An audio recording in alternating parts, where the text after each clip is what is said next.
wabarakatuh. Perkenalkan, nama saya Hadi Samudra dan NPM 230810700168. Pada video kali ini saya akan menjelaskan isi laporan saya.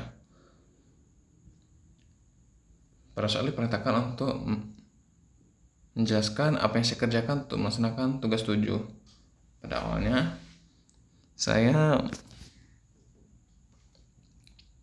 memanggil library yang akan saya sekiranya butuhkan untuk kode ini. Kemudian saya memegang dataset dan melakukan processing pada dataset dengan membuang ataupun menghapus data yang duplikat, juga data yang kosong, yang juga membuang sebagian besar data yang awalnya sangat besar menjadi cenderung dan juga lebih kecil secara signifikan.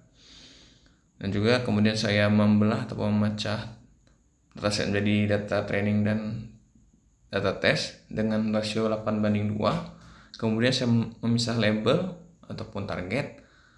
Kemudian saya lakukan filter scaling yang mungkin juga tidak berpengaruh karena data sudah berbentuk 0 dan 1. Kemudian saya membuat upper kernel sesuai dengan perintah soal.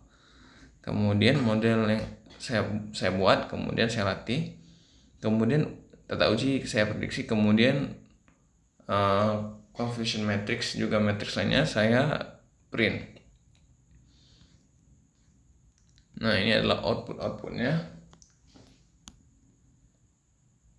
Dapat dilihat bahwa pada kernel linear true positifnya itu 98,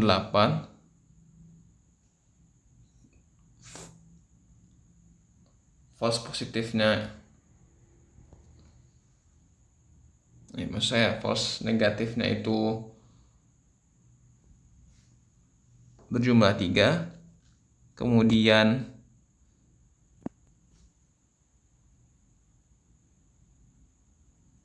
false positifnya berjumlah 8, kemudian true positif berjumlah 24. Maka dapat hasil akurasi yakni 0,91 dengan presisi 0,88 dan recall 0,75, juga F1 score 0,81. Kemudian pada confusion matrix yang poly itu dapat hasil yang cenderung lebih rendah, yakni yang kita spolek aja recallnya berjumlah sangat kecil yakni 0,25. Nah, pada confusion matrix RBF hasilnya sangat bagus, yakni akurasinya mencapai 0,95 dan presisi mencapai 1, yang merupakan nilai tertinggi ataupun paling besar. Kemudian recallnya 0,81 diikuti dengan F1 score yang berjumlah 0,89. Kemudian pada yang terakhir yakni sigmoid, akurasinya itu cukup tinggi juga yakni 0,88 dengan presisi yang cukup solid 0,79. Recallnya juga cukup tidak kalah solid 0,71, yang juga F1 score yang juga tidak jauh nilainya yakni 0,75. Dapat dilihat dari semua kategori confusion matrix, kernel RBF berada di puncak di antara kesemuanya, yang menjadikan bahwa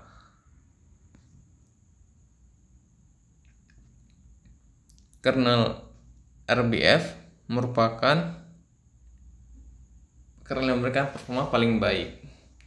Kemudian diperintahkan juga pada soal untuk